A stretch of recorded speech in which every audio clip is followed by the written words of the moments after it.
Doctor Baba Saheb Ambedkar open university.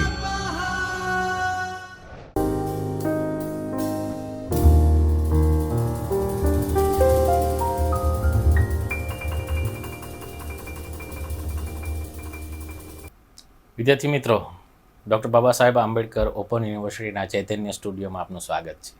વિદ્યાર્થી મિત્રો, સમાજશાસ્ત્ર વિષયમાં આપણે આજે પેપર નંબર 5 આદિવાસી સમાજનું સમાજશાસ્ત્ર, જેમાં યુનિટ છે એકમ નંબર 12, એમાં વિષય આદિવાસી સમાજમાં સામાજિક ગતિશીલતા અને પરિવર્તન વિશે આપણે આજે સમજીએ, ખ્યાલ મેળવીએ.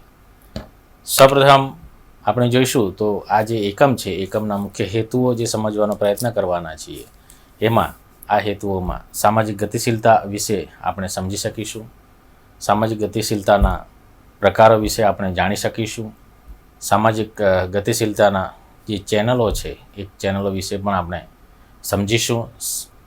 ભારતમાં આદિવાસીઓ અને સામાજિક ગતિશીલતા વિશે આપણને સમજ આવશે. ભારતમાં આદિવાસીઓમાં જે આવેલ પરિવર્તન છે એ પરિવર્તન વિશે પણ આપણે જાણી શકીશું. સૌપ્રથમ કોઈપણ બાબતની આપણે ચર્ચા કરીએ એમાં મુખ્યત્વે એનો અર્થ કે વ્યાખ્યા પણ સમજવો ખૂબ જરૂરી બનતો હોય છે.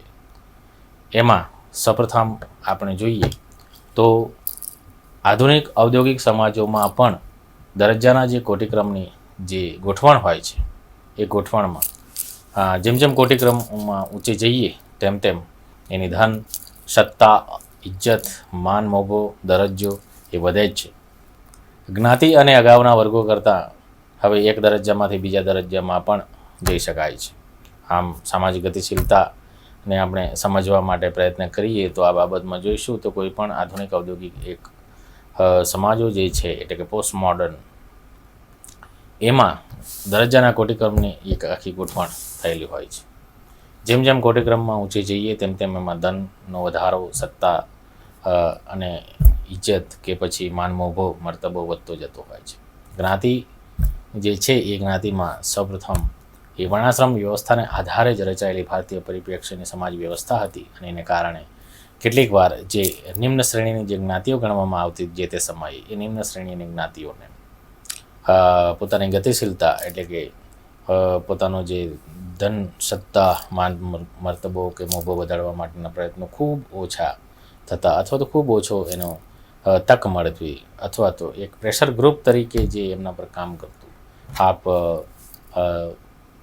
શ્રીનિવાસન કે ડૉક્ટર GS ધુરીયના જ્ઞાતિ અંગેના પરિપ્રેક્ષ્ય સમજશો તો આપને એ બાબતે વધારે ખ્યાલ આવશે કે સામાજિક ગતિશીલતામાં જે અવરોધો હતા જ્ઞાતિના પરિપ્રેક્ષ્યમાં, તો એ આખી સૈદ્ધાંતિક સમાજશાસ્ત્રમાં આપ એ ખ્યાલને સમજી શકશો. સામાજિક ગતિશીલતાને સમજવા માટેના પ્રકારો અને એની બાબતો જે છે એ બાબતોને આપણે સમજીએ.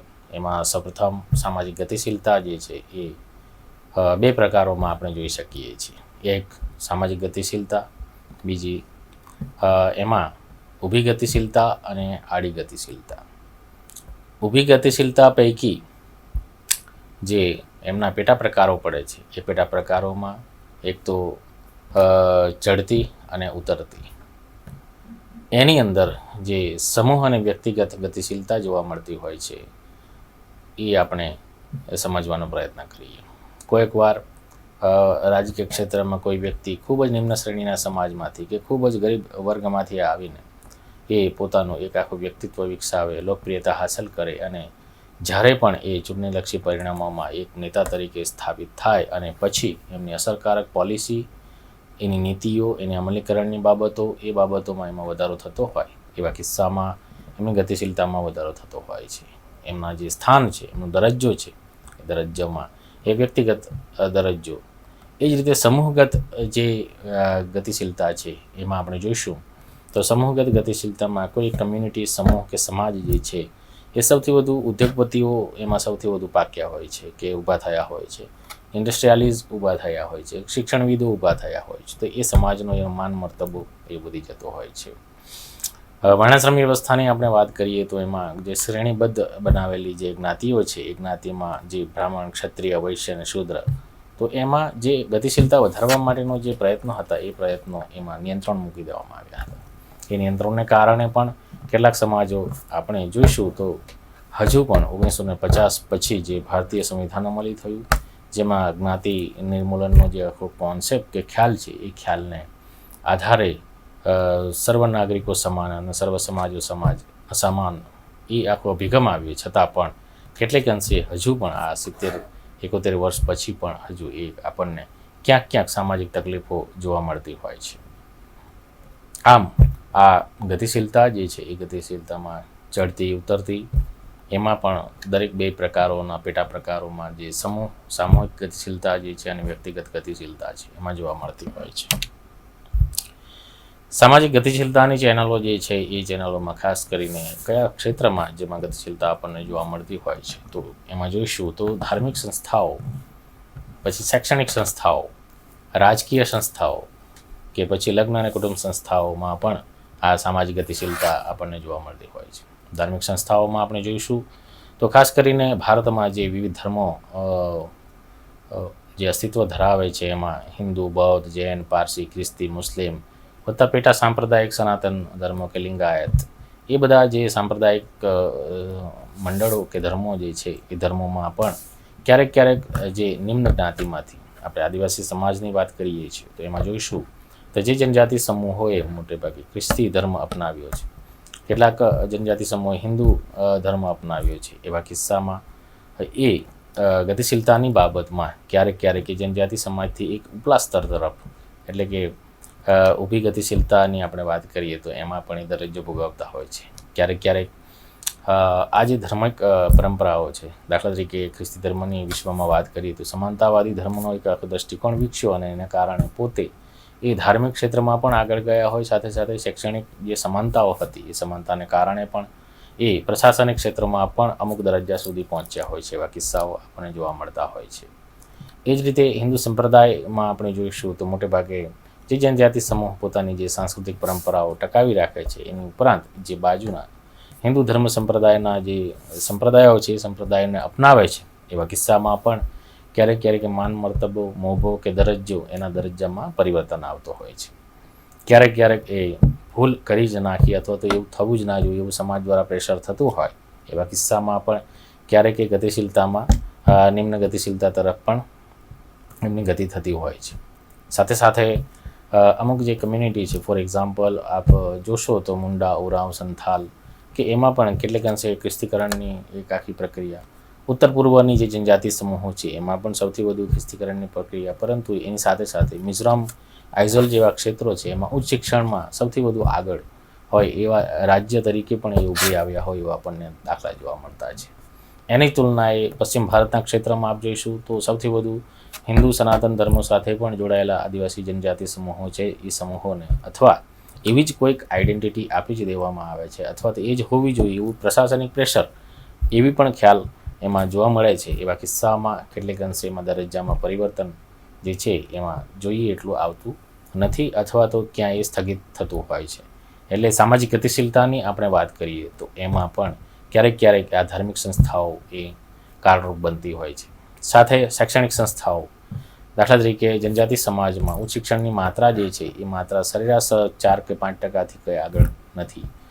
8% વસ્તી એટલે કે 10 કરોડથી ઉપર વસ્તી ધરાવતો જનજાતિ સમૂહ, અને રાજ્યમાં આપણે જોઈએ ગુજરાતમાં તો 1 કરોડથી પણ વધારે જનજાતિ સમૂહ ધરાવતો એક ક્ષેત્રમાં શૈક્ષણિક સંસ્થાઓ તો ઊભી કરવામાં આવી છે, પણ સાથે સાથે જે શહેરી ગુજરાતની આપણે વાત કરીએ તો ગુજરાતના જે શહેરી ક્ષેત્રમાં જે યુનિવર્સિટીઓની સ્થાપના કે પછી એ લેવલના કોલેજોની સ્થાપના, સાથે સાથે એવા ઉચ્ચ કક્ષાના અધ્યાપકોનું નિમણૂક, પ્રોફેસર્સનું નિમણૂક કે સંશોધકોની નિમણૂક કે પછી એવું વાતાવરણ ન મળવાને કારણે પણ જે ગ્રામીણ ક્ષેત્રના જે જનજાતિ ક્ષેત્રો છે એમાં એ જનજાતિ ક્ષેત્રોમાં એ ઉચ્ચ શિક્ષણનો પારામીટર જે છે એ ક્યારેક એ ગ્રામીણ શહેરી તફાવતમાં ગતિશીલતાનો તફાવત જોવા મળતો હોય છે. એ જે ક્ષેત્રમાં જોઈશું તો જે જનજાતિ સમૂહમાં સૌથી વધુ ઉચ્ચ શિક્ષણમાં જોડાવા માટેના જે પરિબળો ઊભા થયા છે અને સરકારની નીતિઓ અમલી થઈ છે, એવા કિસ્સામાં પણ શૈક્ષણિક કારણે એમાં ગતિશીલતા જોવા મળતી હોય છે. રાજકીય સંસ્થાઓની આપણે વાત કરીએ તો ભારતીય પ્રશાસન જનજાતિ ક્ષેત્ર એટલે કે આદિવાસી સમાજમાં જ્યાં જનજાતિ ક્ષેત્રો છે, ઈસવીસન 1935થી જ આપણે વાત કરીએ તો એમાં એ ભારત શાસન અધિનિયમ અમલી હતો, અને તે સમયે એક્સક્લુડેડ એરિયા અને પાર્શલી એક્સક્લુડેડ એરિયા એ અમલી કરવામાં આવ્યું. એવા કિસ્સામાં એક્સક્લુડેડ એરિયા અને પાર્શલી એક્સક્લુડેડ એરિયાને કારણે જે જનજાતિ ક્ષેત્રો એટલે શાસનથી મુક્ત ક્ષેત્રો, આંશિક શાસનથી મુક્ત ક્ષેત્રો, પશ્ચિમ ભારતની વાત કરીએ તો પાર્શલી એક્સક્લુડેડ હતા. અને નોર્થ ઇસ્ટ પ્રદેશોની જ્યારે વાત કરીએ આપણે, અસમ, મેઘાલય, ત્રિપુરા, મિઝોરમ, એવા જનજાતિ આદિવાસી ક્ષેત્રોમાં આ ક્ષેત્રો જે છે એ ક્ષેત્રોમાં મોટેભાગે આંશિક ની જગ્યાએ સંપૂર્ણ શાસન ક્ષેત્રથી મુક્ત એ રીતે વિસ્તારો અર્થઘટન કરીને એક્સક્લુડેડ અને પાર્શિયલી એક્સક્લુડેડ એરિયા તરીકે વિકાસ કરવામાં આવ્યો. પાછળથી ભારતીય સંવિધાનમાં પણ જે 12 અનુસૂચિઓ મૂકવામાં આવી, એમાં 5 અને 6 નંબરની અનુસૂચિમાં આર્ટિકલ 244 એક ક્ષેત્રને ધ્યાનમાં રાખીને એમાં જનજાતિ પ્રતિનિધિત્વ રાજકીય રીતે ટકી રહે એના માટે રિઝર્વેશન કે અનામત નીતિ, રાજકીય અનામતની અમલીકરણ કરવામાં આવ્યું.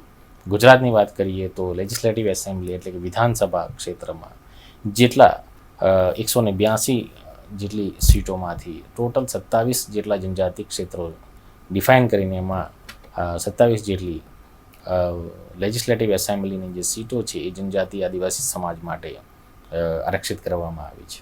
સાથે સાથે જ્યારે નેતૃત્વમાં વિકાસ થતો હોય છે ત્યારે રાજ્યમાં એમનો અવાજ હોવો જોઈએ. એવા કિસ્સામાં ક્યારેક જનજાતિ ક્ષેત્રનો અવાજ આવે છે, એમાં પરિવર્તન પણ આવતા હોય છે. સરકાર દ્વારા એ માન્યતા રાખીને અમલીકરણની નીતિઓ વિસ્તારથી અમલી થતી હોય છે. એવા કિસ્સામાં રાજકીય સંસ્થાઓ જે છે એ રાજકીય સંસ્થાઓમાં પણ જ્યારે વ્યક્તિ એમાં જોડાય છે અને પોતાનો દરજ્જો ઊંચો લાવવા પ્રયત્ન કરતા હોય છે તો એ ગતિશીલતા તરફ લઈ જાય છે. લગ્ન અને કુટુંબ સંસ્થાઓની આપણે વાત કરીએ તો એમાં પણ ક્યારેક જે સામાજિક સંબંધો જે છે, સગપણ સંબંધોનું સ્વરૂપ છે, એ સગપણ સંબંધોના સ્વરૂપમાં પણ ક્યાંક ઉચ્ચ અને નિમ્ન દરજ્જો, માન, મોભો, મર્તબો એવા કિસ્સા દંપતીના કિસ્સામાં બંને પક્ષે, એક તો પોતાના સાસરી પક્ષે અથવા તો પિયર પક્ષે, એમાં એ દરજ્જો નક્કી થયેલો હોય છે. એવા કિસ્સામાં લગ્ન પ્રસંગો પછીના કિસ્સામાં ક્યારેક એમાં પણ જ્યારે વર્તન કરવાની પ્રણાલી ઊભી થતી હોય છે એવા સમયે એમાં ગતિશીલતાનું સ્વરૂપ આપણને જોવા મળતું હોય છે. આ ચેનલો વિશે આપણે જોઈએ એમાં ભારતમાં આદિવાસીઓની જે આખી બાબત મેં અગાઉ કહી ગતિશીલતા સાથે, એમાં જોઈશું તો પ્રાચીન અને મધ્યયુગીન સમયમાં આદિવાસીઓ જે છે એ પ્રાચીન અને મધ્યયુગીન સમયમાં એ કબીલાઈ જીવન વ્યવસ્થા હતી. તો સાથે સાથે એમાં કુદરતી તત્વ આધારિત જ એમાં સ્પર્ધાનો વિકાસ થતો. સ્પર્ધાનું પરિણામ ન હતું, પરંતુ જે જીવો અને જીવાદોનો જે ખ્યાલ હતો એમાં સર્વશક્તિમાન કોણ હોઈ શકે, કુદરતના ખોળે જે કુદરત સાથે સંઘર્ષ કરીને અસ્તિત્વ ધરાવે અને એમાં એ રીતે જ જીવન જીવવું પડતું. તો એમાં પણ કબીલાઈ જીવન વ્યવસ્થા પણ વ્યક્તિ દીઠ એમાં દરજ્જાનો એક આખો પ્રકાર હતો. બ્રિટિશ રાજ્ય અમલ દરમિયાન આદિવાસીઓની જે મેં અગાઉ વાત કરી કે ભારત શાસન અધિનિયમ 1935માં ઘણા બધા સ્વાતંત્ર્ય સંગ્રામ પણ થયા, કારણ કે બ્રિટિશરોની જે ખાલસા કરવાની નીતિ હતી અને એવા કિસ્સામાં જે કુદરતી પ્રદેશોને જે ખાલસા કરવા માટેના એમને પ્રયત્નો કર્યા, એવા કિસ્સામાં 18મી સદી કે 19મી સદી કે 20મી સદીમાં પણ સૌથી વધુ જનજાતિઓના એમણે વિરોધનો સામનો કરવો પડ્યો. કેટલાક ઐતિહાસિક આંદોલનો પણ આપણે અહીં જોઈ શકીએ છીએ કે જેમાં મોટા નેતૃત્વ એમાં બહાર આવ્યું.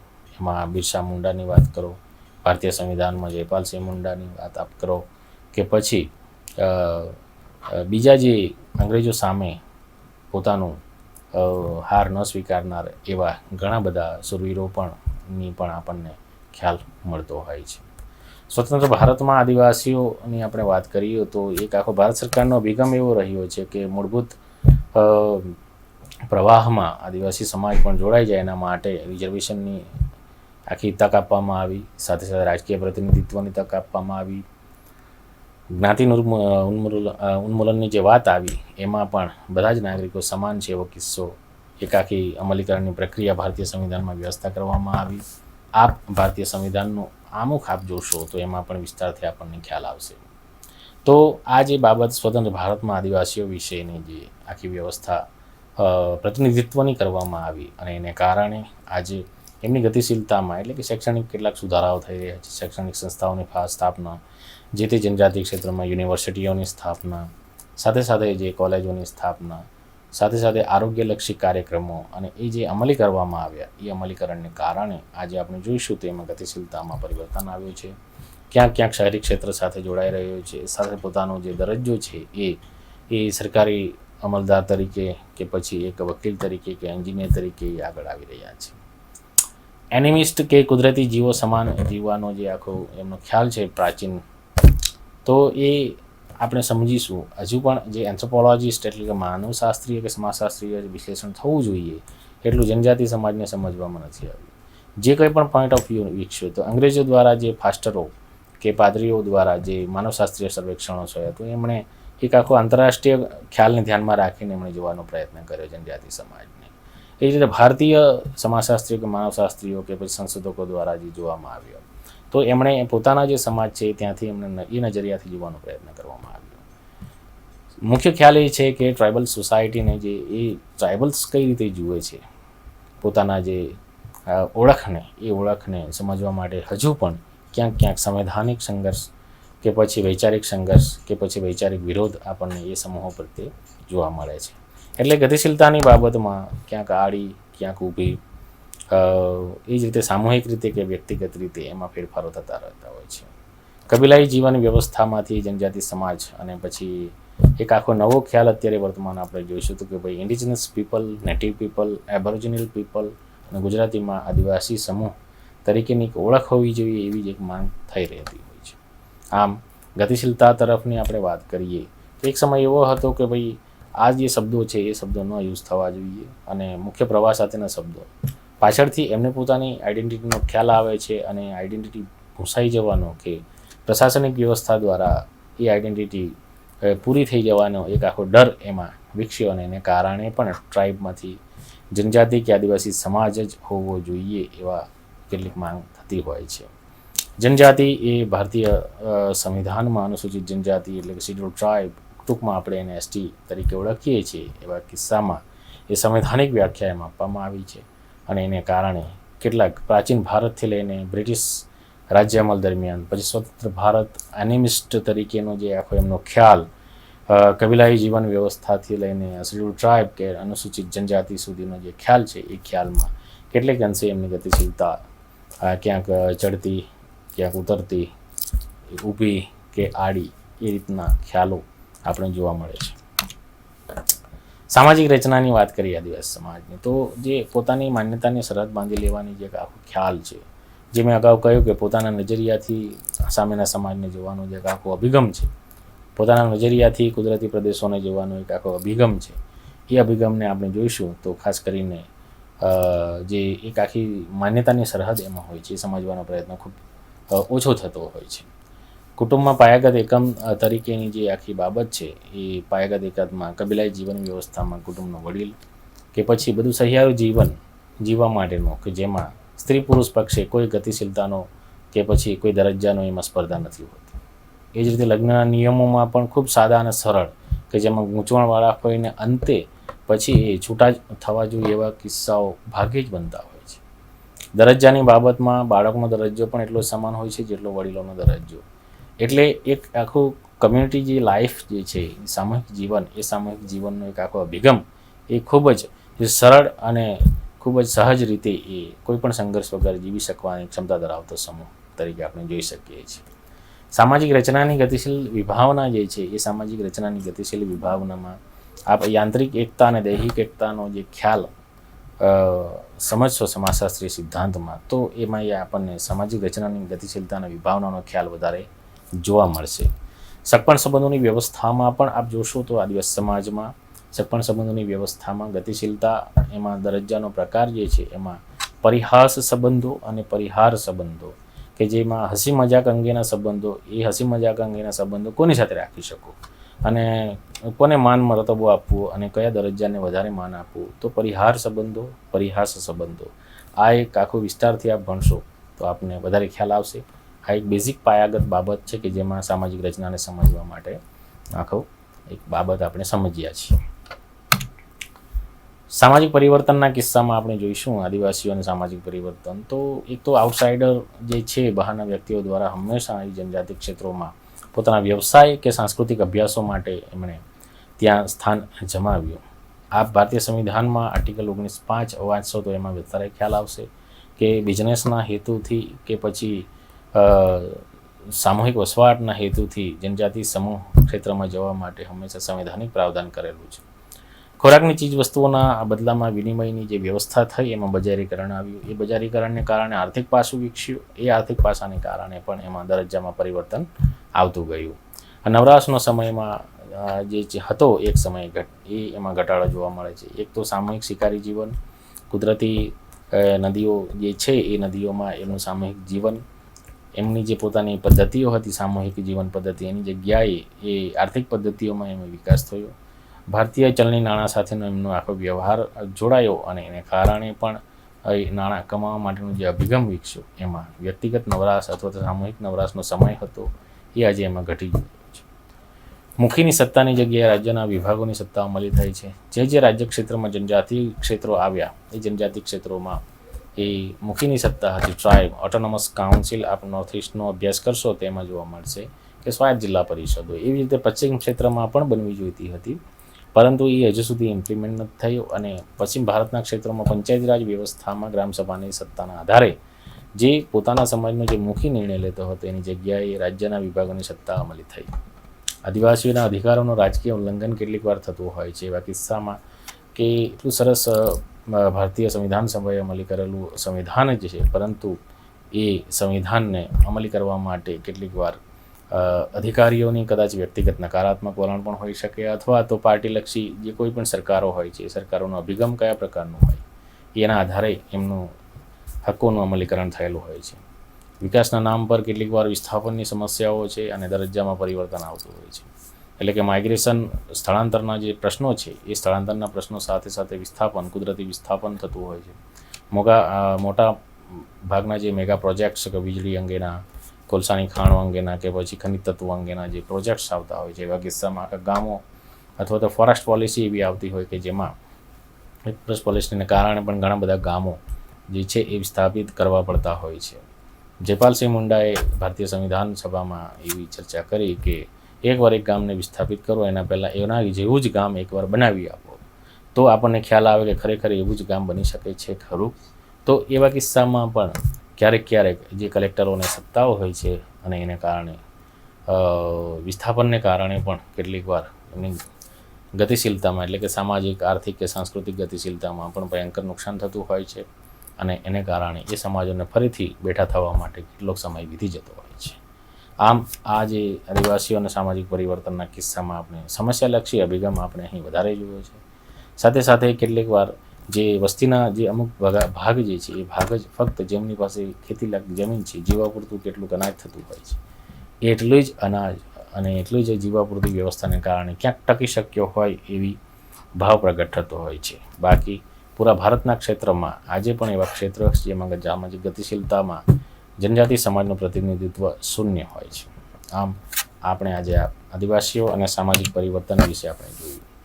તો આ જે સ્વાધ્યાય માટેના પ્રશ્નો છે આપણે જે ભણ્યા એમાં સામાજિક ગતિશીલતા વિશે લખજો, એની નોંધ તૈયાર કરજો. સામાજિક ગતિશીલતાના પ્રકારો વિશે અને એની ચેનલો વિશે, ભારતમાં આદિવાસીઓ અને સામાજિક ગતિશીલતા કયા પ્રકારની છે એની નોંધ તૈયાર કરશો આપ.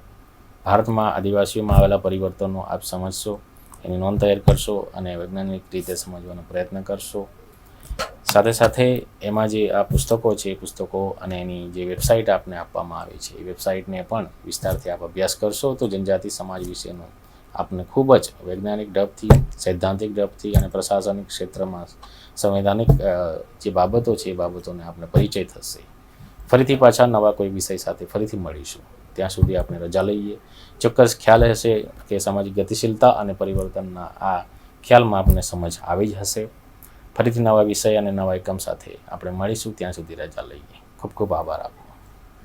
સ્વાધ્યાયઃ પરમઃ